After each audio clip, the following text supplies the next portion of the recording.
Hi, and welcome to the channel. If you're new to the channel, please hit the subscribe button. It costs nothing to subscribe, and it greatly helps out the channel to create content and keep it coming. Today's video will be just a quick, short video. I recently drove Tesla, or drove my Tesla to drive for Uber. I just did it for a week. I just wanted to see, in a sense, I did it just for this video, to see how much money you could make driving ride share with a Tesla, since you don't have to pay for gas, because a lot of people they have to cut into their profits for doing ride share on gas, especially right now where gas is creeping up above $5, so even more so. So I did it for a week, and I did it a decent amount of hours per day just so that I could have enough information for this video. First off, I don't live in a major city. That kind of will make a big difference. If you're in a major city or if you live near an airport, you could potentially make a lot more than I did. I just live in a basic city and not near an airport. So keep those factors in mind. The amount you can make will vary. And it varies from week to week, but this does give you a good base on what you could make driving a ride share in a Tesla. Okay, so I did for a week. First off, my thoughts on driving rideshare. I'll be honest, I absolutely hated it. I was very not uncomfortable, but our cars are nice cars, and I don't like strangers in my vehicle very much. So I was kind of antsy about it. I kept thinking, oh, they're probably putting their wet shoes on the back of my seat.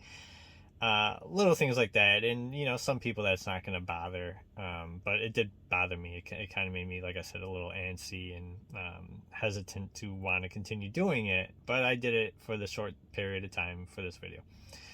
Also, about the Uber app, I absolutely can't stand it. It does not tell you where you are going when it gives you an option to accept it. It shows it on a map, but I do real estate, so I could read maps really well, and I still kind of had no idea where I was going when I accepted them. It would only give you like a little peek. So you could end up in neighborhoods you don't want to do it.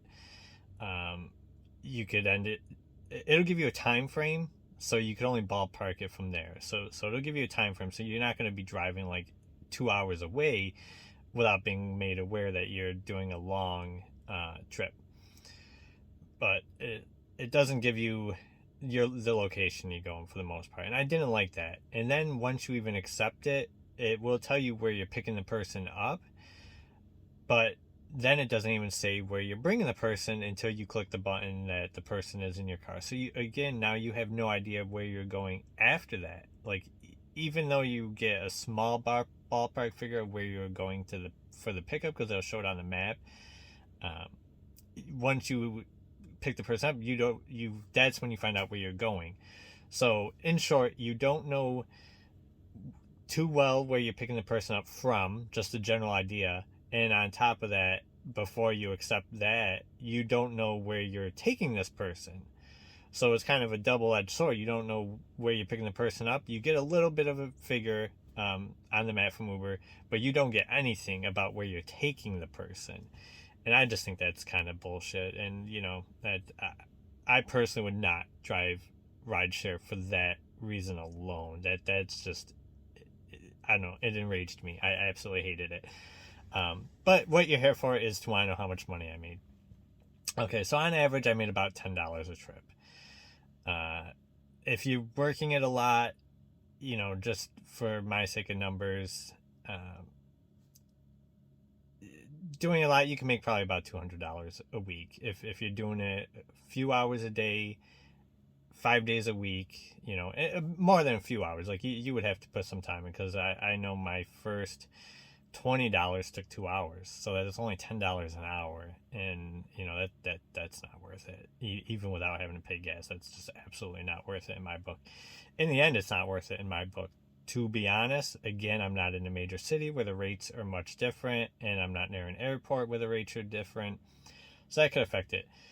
Now, Tesla does fall under a premium car, so you should be able to pick up, as far as you should make more money because you're driving a Tesla if you fall into that premium car spot, because Tesla is a premium car by Uber standards. However, you do not get to put that your premium car until I think it's after 100 trips. So you can't just start out and be a premium car. You have to work your way up. And I heard that premium car isn't even an option in certain places, so it might not even be an option in your area.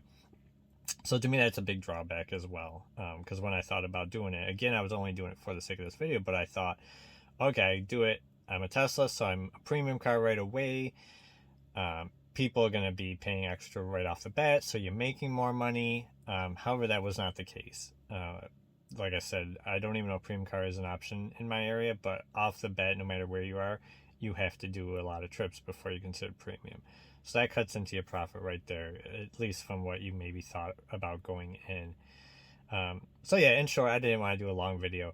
So in short, I made about $200 in a week driving the rideshare for the Tesla. Didn't have to pay gas, so all that $200 is profit for sure. You know, of course, you do put a little wear and tear on your car. Again, I only did it for a week, so it's not really anything. It was just for the sake of this video. I had no intention on continuing to do it.